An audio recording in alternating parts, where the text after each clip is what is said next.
2, go.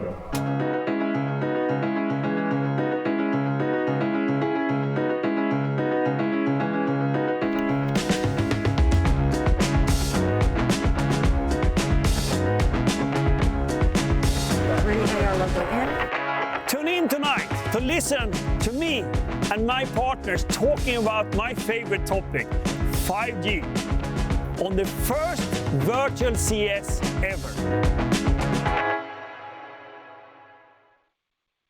Perfect way to get your Monday started there. And we are just as excited as Hans for his appearance tonight on the CES stage, the virtual stage of this year's Consumer Electronics Show. And as Hans mentioned, we are making history, delivering the first virtual kickoff keynote. And yes, CES 2021 is all virtual this year. Hans will deliver the kickoff keynote at 6:30 Eastern, 3:30 Pacific. He'll speak to how 5G is supercharging innovation in one sector after another. So congratulations to the team that's working with Hans to make sure Verizon matters at CES. And with that, we say thank you for joining us on Up to Speed Live on this Monday, January 11th, week 2 of 2021. Goes without saying, week 1 tested all of us, but the optimism of the new year, I know, will carry us through. And as we mentioned in last Monday's kickoff with Hans and our leaders, we got quite a few questions about COVID.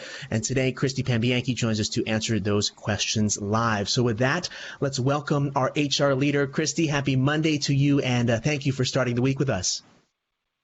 Thanks, Andy. It's great to be here. I'm really looking forward to the opportunity to chat with you and talk with the V-teamers that are watching out there. Excellent, excellent. Now, I know, last week, as we mentioned, we received those questions from V-teamers, so we're going to keep that conversation going. But before we do get started, I really enjoyed seeing some of your posts on Instagram over the holidays, and I wanted to mention that to you. For those of you who don't know, Christy on Instagram is just her name, Christy Pambianchi.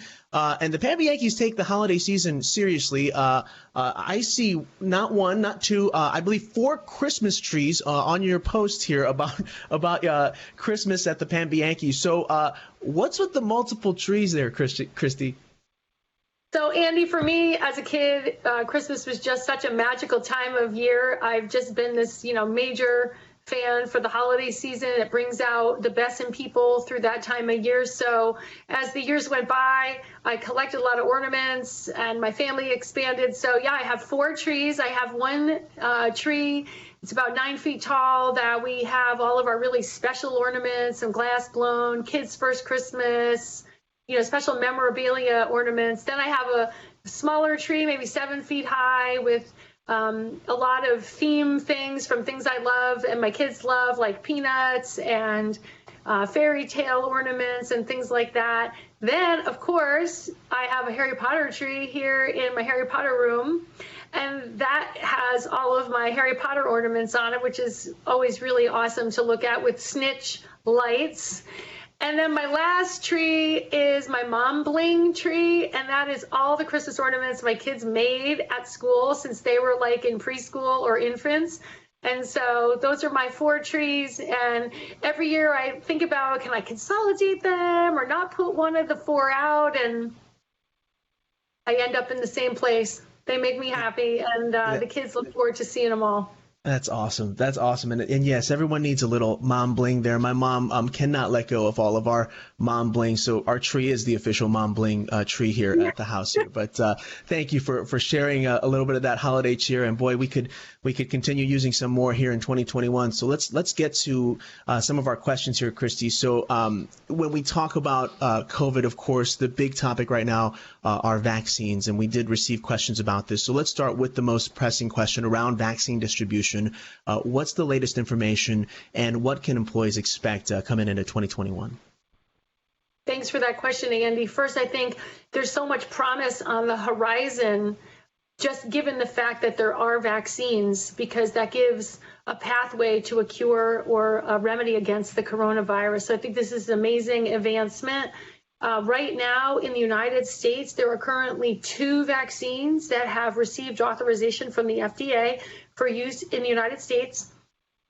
These same vaccines, and in some cases other vaccines, have been authorized for use in other countries. And there are other vaccines in development that are still being reviewed and evaluated and in consideration for FDA approval here in the United States. So that's kind of the state of play about vaccines authorized for use. So here in the United States, there are 2. Other countries, there might be 2+ or some other locally developed vaccines.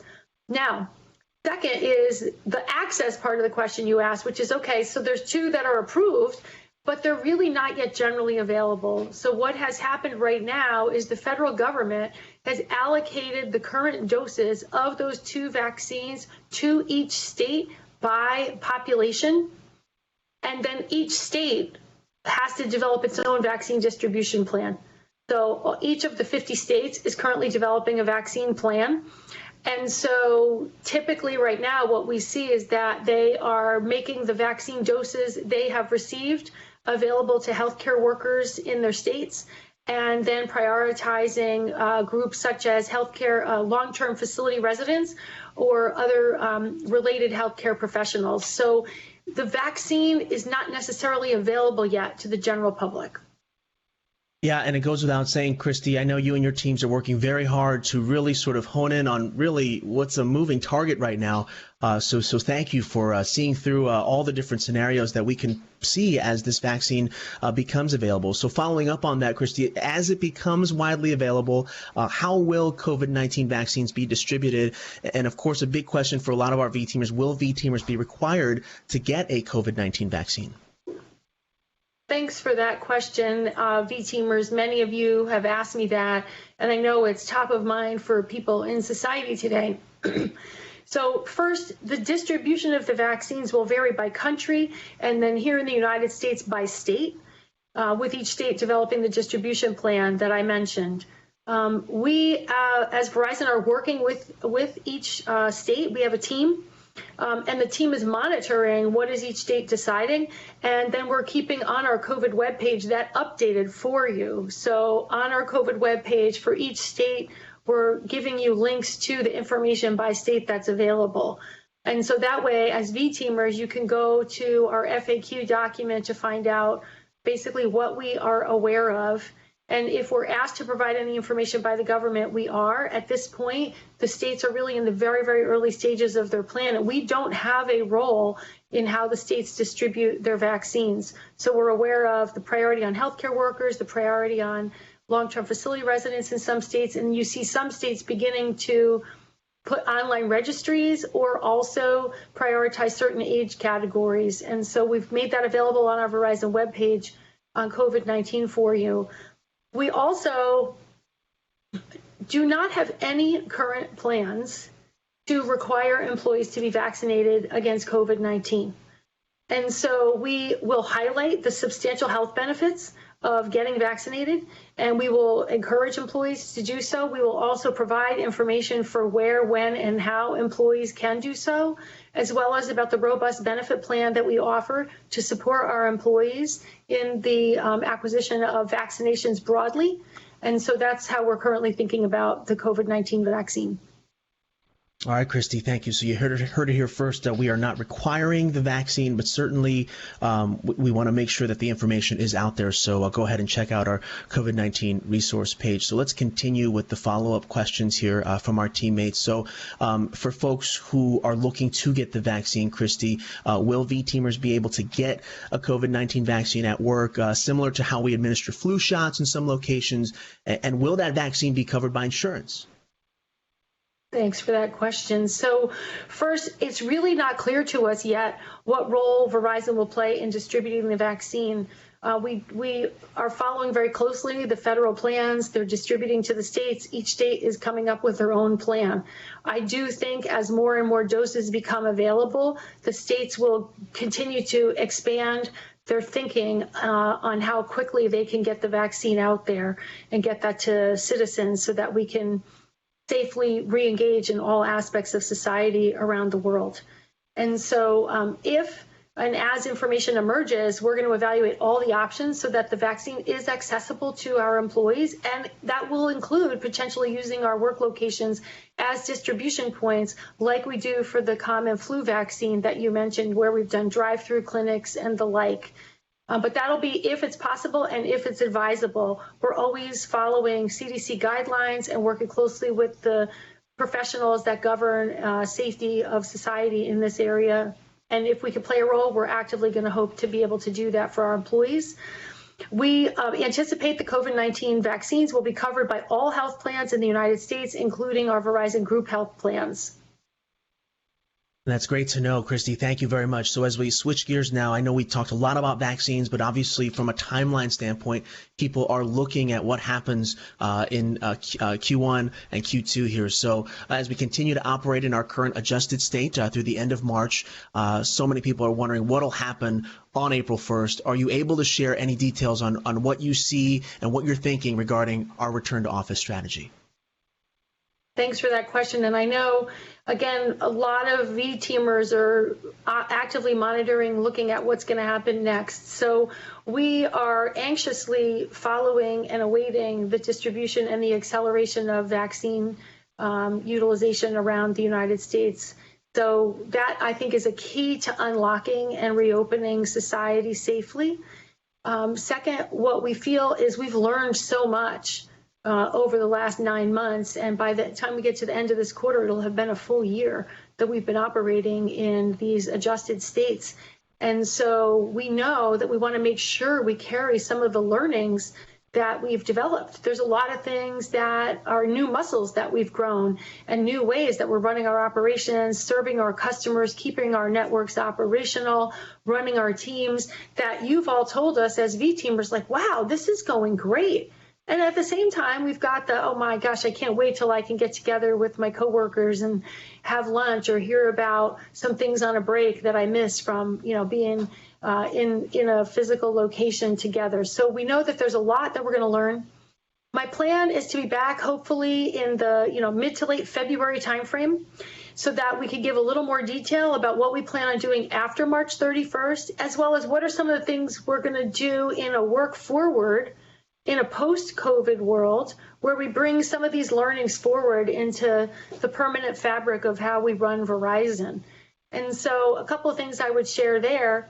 If you were to say, Christy, why so long? Why mid to late February? A couple of reasons. One is we know that there's a task force on the coronavirus at the federal level that is going to be making more announcements and plans that we'll learn later this month. We also know there's a huge federal push on accelerating the distribution of the vaccine, as well as getting additional vaccines potentially through the FDA approval process. And so mid to late February will give us a good 3 to 5 weeks to really understand what has happened coming out of that, and what of that would inform where we think the operating environment will be for us in late March to decide how we want to carry forward into April. So as a VLC, we felt that would give us the right amount of time to have the insight we need to make good moving forward decisions. And at the same time, we made the decision in December to stay operating like this through the first quarter, because we know employees need to plan. And we feel this was the kind of the best of both. As we think about going forward, you're probably wondering what is on our mind. And for example, in all of our telesales and call center support teams in the Verizon Consumer Group, the teams found that they were able to support the customers safely and really, really strongly from the current distributed environment. And we communicated we're going to retain that even in a post-COVID world. So that's a work forward plan for that team. We also know we have jobs like all of our field technicians, our engineers, our folks that design the networks, our retail store employees. We know that those jobs have to be done primarily on site, and we're planning for that. And then we also know there's a group of jobs that can be done both on site or remote. And so they may come out of the COVID operating environment that we're in into maybe more of a hybrid. So we're really reimagining the way we bring all of that together for Verizon, so that we serve our customers and we stay with the kind of culture and engagement environment for all of our employees. And actually, I think it's going to be really exciting. So I'll be back also throughout the quarter and into second quarter to talk about work forward, which is really about bringing our Verizon 2.0 ways of working fully to life and embedded in the way we operate the company. So we're pretty excited about that too, Andy.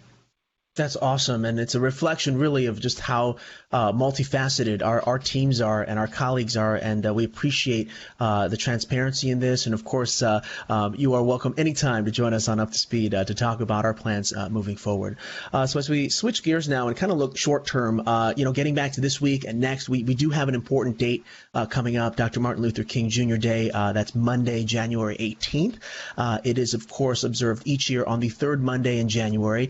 It is a day on, not a day off, as folks like to say, and MLK Day is one of those few federal holidays. It is designated as a National Day of Service. And Christy, I know that service is very important to you and your teams. Tell us what V-Teamers can do to honor this day, come together to make a difference. Thanks so much for that, Andy. And I think there are few legacies as impactful as Dr. Martin Luther King Jr., and in many ways, his words are even more profound today as the world responds to calls for lasting racial and social justice, or as we confront the coronavirus, which has taken the lives of millions around the world, or as we try to find common ground and move forward as a society. So I think there's a lot we can reflect on in the teachings of Dr. King that will help guide us. And so as we look toward Monday, really, it's a day to reflect and honor his legacy and also think about service, which was such an important part of his teachings. And so when we think about a lot of the disparities that we have highlighted this past year, whether it's access to health care or equity in education, or if we think about the events that unfolded in Washington, D.C. last week, I think that Martin Luther King Day has taken on an entirely new meaning. And I know we have a long way to go before Dr. King's dream of equality is our reality, but MLK Day is really an opportunity for everyone to come together, despite our different thoughts, beliefs, and experiences, and really help communities in need of support. And you mentioned it in the opening of the question to me. I do believe very strongly in service, and I think that all of us have a role in contributing to the society and the communities, the families, the friendships, the work environments that we participate in. We have something to offer and to gain, but it's about doing it together. And there's points in time and in different communities that we're in where some of us have the opportunity to give to those that don't. And so I think it's an important opportunity to reflect on that. And when you think about who we are as V-Teamers, giving back is a really key part of that. And I'm so proud of all the work that went into the introduction of Citizen Verizon and the breadth and the scope of the commitments that are embedded there for how Verizon and all of the V-Teamers are committed to contribute to the society and the world that we live in. This plan, you've heard from Rose Kirk and her team, it's being led by them, but we have focus and drive on economic, environmental, and social impact. And so another key aspect of Citizen Verizon is volunteerism. And our CSR team has virtual volunteer opportunities that are available on our volunteer portal so that we can continue to make progress on meeting our commitment of 2.5 million volunteer hours over the period of time ahead of us. And so whether you want to preserve a piece of Black history or record sky observations for NASA or help mentor students in STEM, there are literally hundreds of opportunities for you to make a difference on our virtual volunteer platform. And so I do hope that you'll go onto the platform, register, and find a way to give back on Martin Luther King Day and throughout the year in part of our Citizen Verizon platform.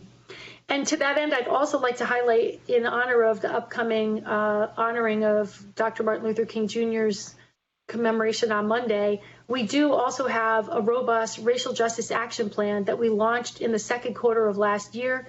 I meet on a regular basis with the team leads for the three pillars we have around keeping the conversation alive, building a stronger organization, and contributing to society. And I look forward to continuing to update the V-Teamers on the progress we made over the last 2 quarters. But we're not done, and this team is fired up and will continue to work into 2021 and beyond, making what we think will be lasting contributions to society in the ways that we all imagine possible. So thank you, Andy. Thank you, Christy, and thank you to your teams that are working on the action plan. I think about what we talked about in the summer, and very quickly we all said, okay, we've got the words now, let's put it into action. And you and your teams and all of our V-teamers have certainly put actions into their words and thoughts. So thank you for that. And what a perfect time for us to really continue Dr. King's legacy and make sure we heal from everything that we've endured this past year and last week as we enter this new year here. So, Christy, thank you. It's important, of course, to remember that when you do sign up for volunteer events on our portal, you are also contributing to our Citizen Verizon goal of 2.5 million volunteer hours by 2025. We are on our way there, folks. So in addition to volunteering, we got to continue to listen, learn, strengthen our commitment as allies, of course. So throughout the week, we will share events, content, resources that will honor Dr. King and his pursuit of equality and justice. And with that in mind, we will kick things off tomorrow. Let's take the next slide here with a special replay of our next 20 episode with Dr. Clarence B. Jones, who served as counsel, confidant, and speechwriter for Dr. King himself. He even co-authored the I Have a Dream speech. So no matter your background or beliefs, Dr. Jones' words will lift you up, serve as a reminder of why we will never settle for anything less than real, lasting equality. Then on January 14th, Bold and Prism will host a virtual viewing of Alvin Ailey's Revelations. So let's take that slide there, which explores African-American spirituals, song sermons, gospel songs, holy blues. A fireside chat will immediately follow that as well. And then we also want to update you on our racial justice toolkit content this week to include a special call out. So let's take the next slide here to remind folks about that toolkit.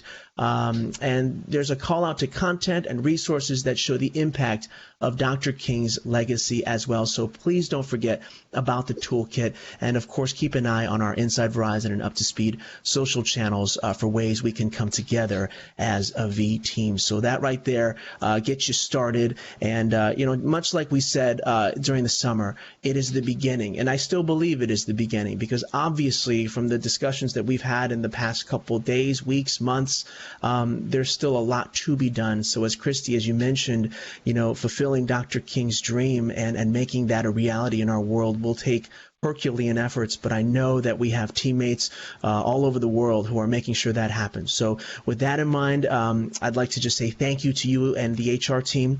Thank you, Christy, for answering so many of these important, critical COVID questions as well.